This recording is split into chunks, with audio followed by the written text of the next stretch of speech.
मैं विजय कुमार सैनी, राजकीय उच्च माध्यमिक विद्यालय देवगांव अजमेर। आपको पता है कि हमने इस चैनल के माध्यम से आपको 12वीं मैथ्स के कुछ टॉपिकों क्लियर करवाए हैं। इसके साथ ही आज मैं आपको कक्षा 10 के मैथमेटिक्स के बारे में कुछ बताने की कोशिश करूंगा। तो आज का हमारा टॉपिक है वास्तविक संख्याएं, रियल नंबर। तो इसमें देखो, पहले वास्तविक संख्याओं को हम जानते हैं, उससे पहले हम कुछ इसकी बेसिक बातों को भी हम क्लियर करेंगे। तो वास्तविक संख्याओं से पहले हमारे पास अभी प्राकृत संख्या है। प्राकृत संख्या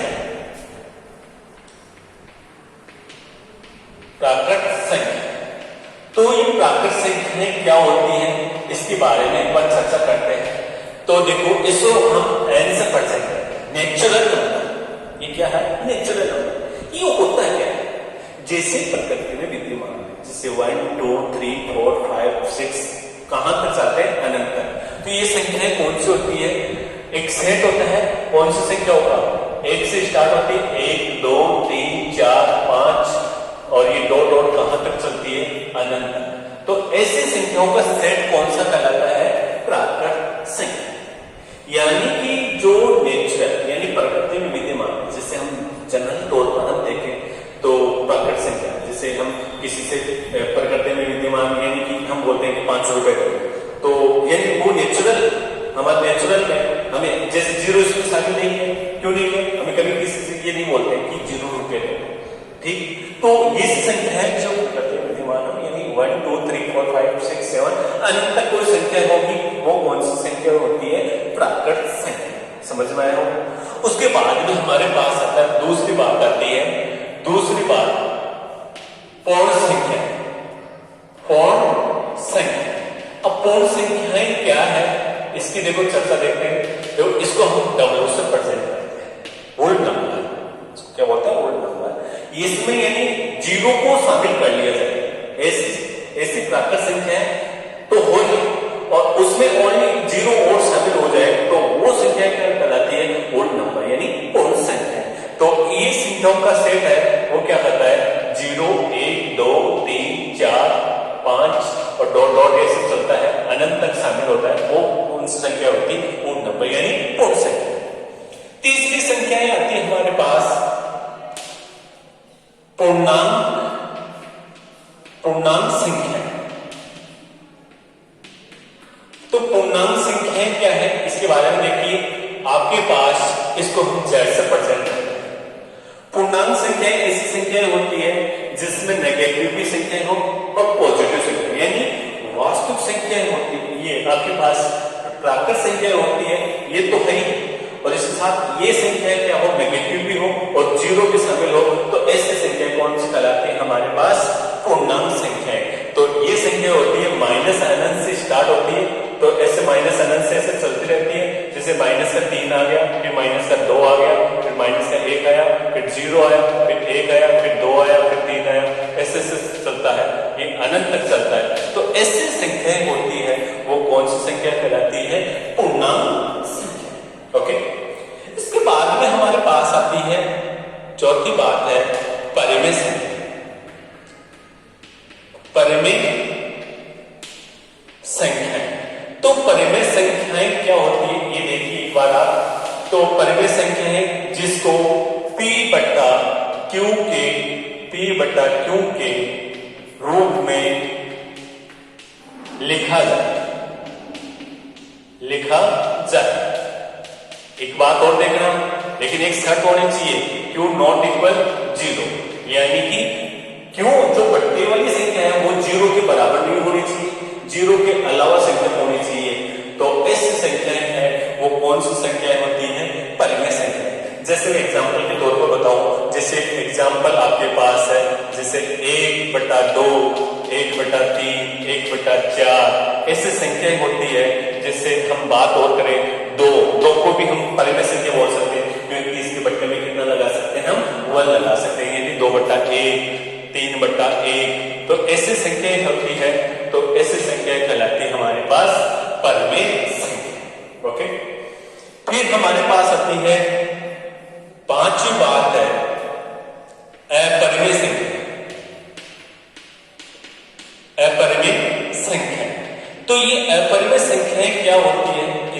चर्चा करते हैं, तो ये आपके पास P बटा Q के रूप में न लिखी जाए। तो ऐसी संख्याएं क्या कहलाती है? अपरिमेय संख्याएं। जैसे हमारे पास इसका एग्जाम्पल तौर पर देखें तो ये जैसे √2, जैसे √2 है, √3 है, √5 है और डॉट हम पाई को भी बता सकते हैं। तो पाई है तो वो ऐसी संख्या क्या कहलाती है? अपरिमेय संख्या। आप ये बोलोगे कि सर पाई को आपने अपरिमेय संख्या प्रेजेंट किया है, लेकिन पाई का मान तो 22/7 है, तो 22/7 को पाई बराबर 22/7 होता है और इसको हम P बटा Q के रूप में लिख दिया।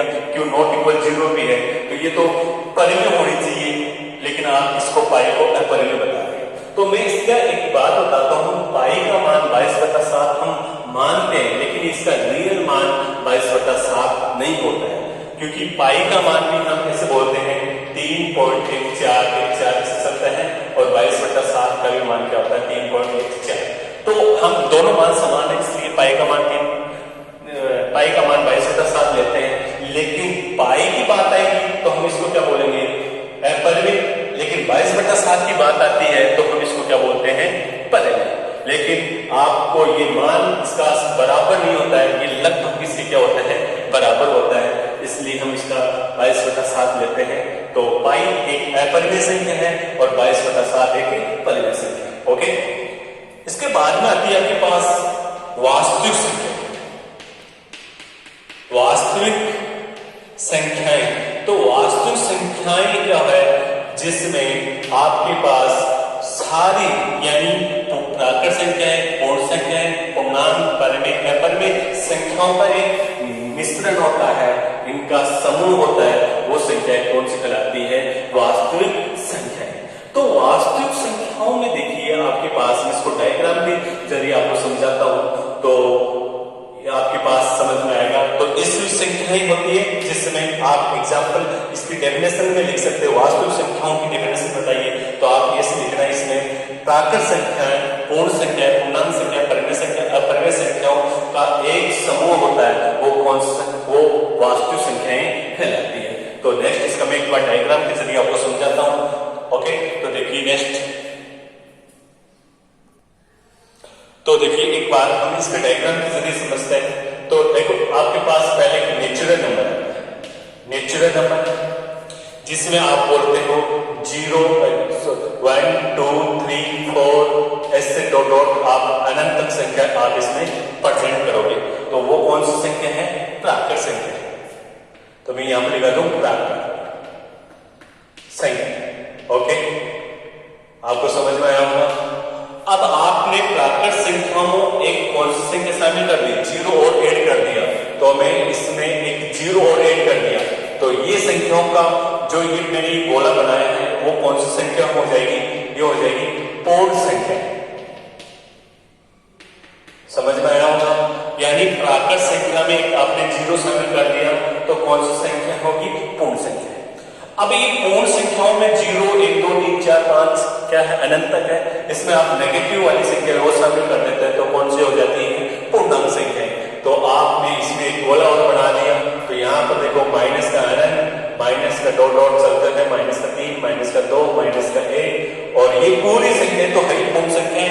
तो ये संख्याओं का समूह क्या हो गया आपके पास? प्राकृत पूर्णांक संख्या। समझ में आ गया होगा। तो इसमें नेगेटिव संख्या और शामिल करने के बाद ये संख्या कौन सी हो गई? पूर्णांक संख्या। ओके, अब आपके पास आती है ये सारी संख्याओं को आप P बटा Q के रूप में लिख सकते हो। तो मैं यहां पर बोलूं तो ये आपके पास यानी P बटा Q के रूप में Q नॉट इक्वल क्या होना? 0। तो ये कौन सी संख्या होती है? परिमेय संख्या। परिमेय संख्या। ओके, समझ में आया होगा। और ये देखो इस सारी संख्या को आप P बटा Q के रूप में लिख सकते हो। जैसे आपके पास -3 दिया, -3 है, -3 बटा 1 लगा दो तो कौन सी संख्या हो जाएगी? परिमेय संख्या। ओके, अब इसके बाद में साइड में एक संख्या आती है, कौन सी है? जो P बटा Q के रूप में नहीं लिखा जाएगा।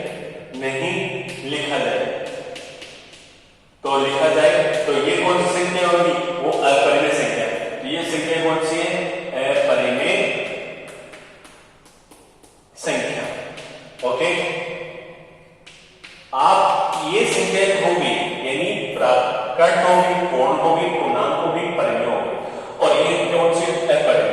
तो मैंने वास्तु संख्या क्या बताई थी, ये सारी संख्याओं का एक समूह होता है, वो कौन सी संख्या होती है, वास्तविक संख्या। तो मैं इन सारी संख्याओं को ऐसे शामिल कर दूं तो ये आपके पास क्या हो जाएगा, वास्तविक संख्या।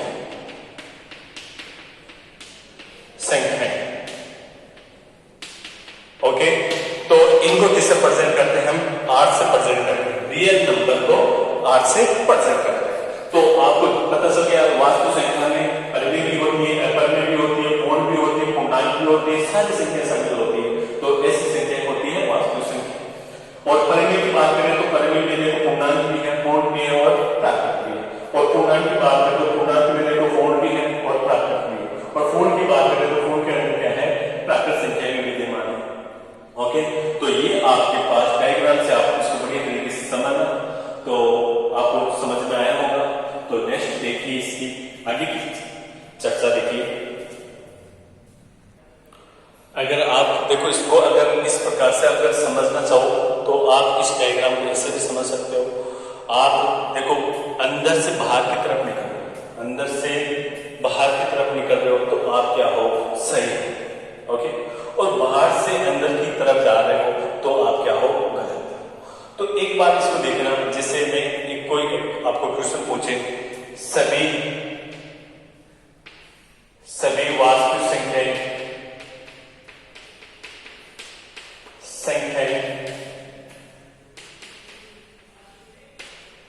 पूर्ण है, आपको ऐसे बोलो पूर्ण है, पूर्ण संख्याएं।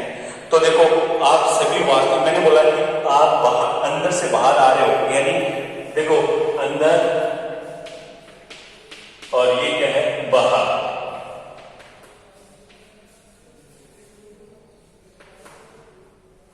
ठीक है, तो आप देखो अंदर से बाहर ऐसे आ रहे हो तो आप क्या हो, सही हो।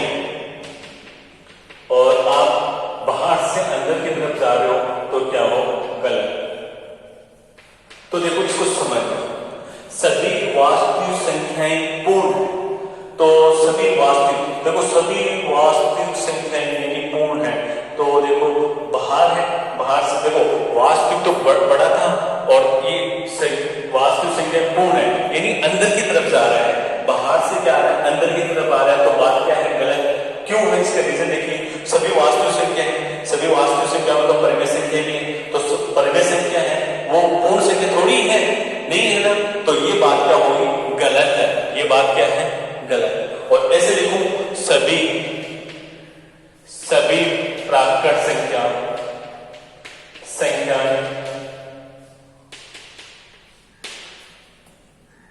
परिमेय संख्या है। तो बात सही है क्या, देखो सभी प्राकृत, तो देखो अंदर है, सभी प्राकृत संख्याएं परिमेय, देखो अंदर से बाहर की तरफ आ रहा है, देखो अंदर से बाहर की तरफ आ रहा है, तो देखो यहां तक आ गया, तो बात अंदर से बाहर की तरफ आ रहा है, तो कौन सी बात है, सही है। क्यों है, इसका रीजन देखिए, सभी प्राकृत संख्या तो 1 2 3 4, और वो संख्याएं परिमेय संख्या होती है। मैंने बोला कि प्राकृत संख्या को आप p/q के रूप में लिख सकते हो, तो ये बात क्या है, राइट है।